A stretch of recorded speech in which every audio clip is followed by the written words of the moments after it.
की तारीफ करके बुरी तरह अबू आजमी घिर गए हैं और अब उन पर गिरफ्तारी की तलवार लटक रही है। और ये बात महाराष्ट्र विधान परिषद में मुख्यमंत्री देवेंद्र फडणवीस ने कही है। एक सवाल पूछा गया था, उसके जवाब में देवेंद्र फडणवीस ने कहा कि अबू आजमी को जेल में डाला जाएगा, 100% जेल में डाला जाएगा।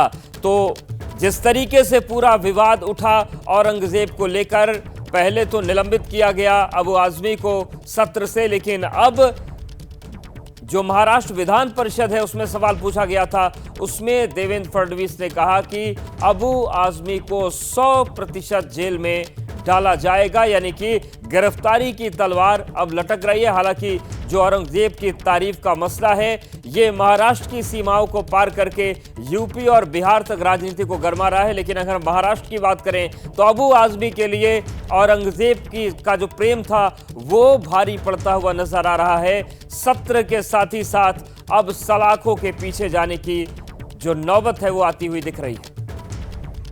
औरंगजेब कोण होता त्याच्याविषयी जर अबू आजमी बोलत असेल तर त्याच्यावर कारवाई झाली पाहिजे।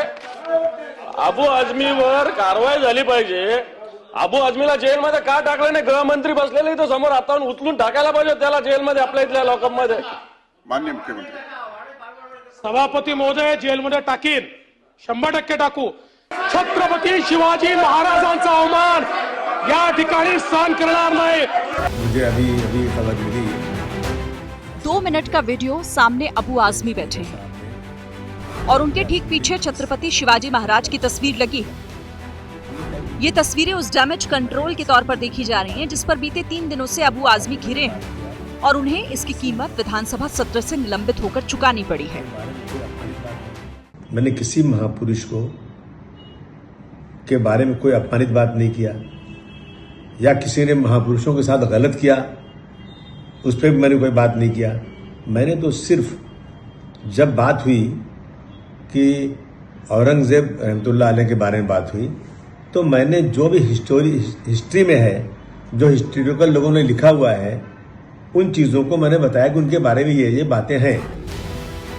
लेकिन इतिहास के पन्नों को पलटते पलटते खुद अबू आजमी इस विधानसभा सत्र से साफ हो गए।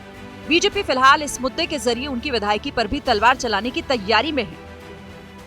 निलंबित करना ये बहुत कम है, क्योंकि हमारे देव पुरुष के बारे में, छत्रपति संभाजी महाराज के बारे में उन्होंने ये जो अपमानित जो चीज कही है, उनको ज्यादा से ज्यादा सजा मिलना चाहिए, ऐसा मेरा बोलना है। उनको भेज दो पाकिस्तान में।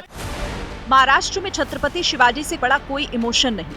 खुद अबू आजमी जिस सीट से विधायक हैं, उसका नाम भी शिवाजी महाराज के नाम पर मानखुर्द शिवाजी नगर ही है।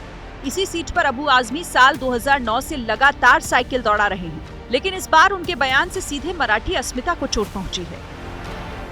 औरंगजेब रहमतुल्लाह अलैह ने बहुत सारी मंदिरें बनवाई हैं। मैं बिल्कुल क्रूर शासन नहीं मानता। उस वक्त लड़ाई थी, राजकाज की लड़ाई थी, कोई हिंदू मुस्लिम की लड़ाई नहीं थी। मैं एक ही बात बोलूंगा, औरंगजेब के जमाने में भारतवर्ष जो है सोने की चिड़िया था, एक इंसाफ पसंद बादशाह था वो।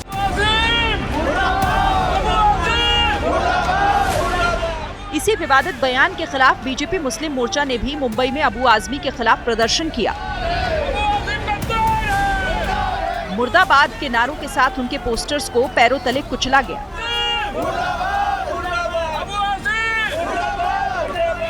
जिस औरंगजेब की शान में अबू आजमी ने तारीफों के कसीदे पढ़े थे, उस पर शिवाजी महाराज को अपमानित करने और उनके बेटे संभाजी महाराज की निर्मम हत्या के आरोप हैं। बावजूद इसके अखिलेश यादव से लेकर कई नेता अबू आजमी के साथ खड़े हैं। दरअसल बीते 2 दशकों में महाराष्ट्र की राजनीति में अबू आजमी सबसे बड़े मुस्लिम नेता के तौर पर उभरे हैं। जिस महाराष्ट्र में समाजवादी पार्टी का कोई खास जनाधार नहीं है, वहां पर भी अबू आजमी ने समाजवादी पार्टी की उपस्थिति दर्ज करवा रखी है। साल 2024 के विधानसभा चुनाव में जब बड़े बड़े किले ढह गए, तब भी अबू आजमी अपना किला बचाने में कामयाब रहे। जिस शिवाजी मानखुर्द से अबू आजमी विधायक हैं, वो मुस्लिम बहुल सीट है, लेकिन इस बार एनसीपी के नवाब मलिक से लेकर एआईएमआईएम के अतीक अहमद खान जैसे मजबूत मुस्लिम उम्मीदवारों ने अबू आजमी की चुनौती बढ़ाई थी। बावजूद इसके अबू आजमी ने 12,000 से ज्यादा वोट से जीत दर्ज की। औरंगजेब की तारीफ अबू आजमी के विवादों का पहला पन्ना नहीं है। इससे पहले समाजवादी पार्टी के संस्थापक मुलायम सिंह यादव के लड़कों से गलती हो जाती है कि बयान का बचाव कर चुके हैं, तब अबू आजमी ने लड़कियों और महिलाओं पर ही सवाल खड़े कर दिए थे।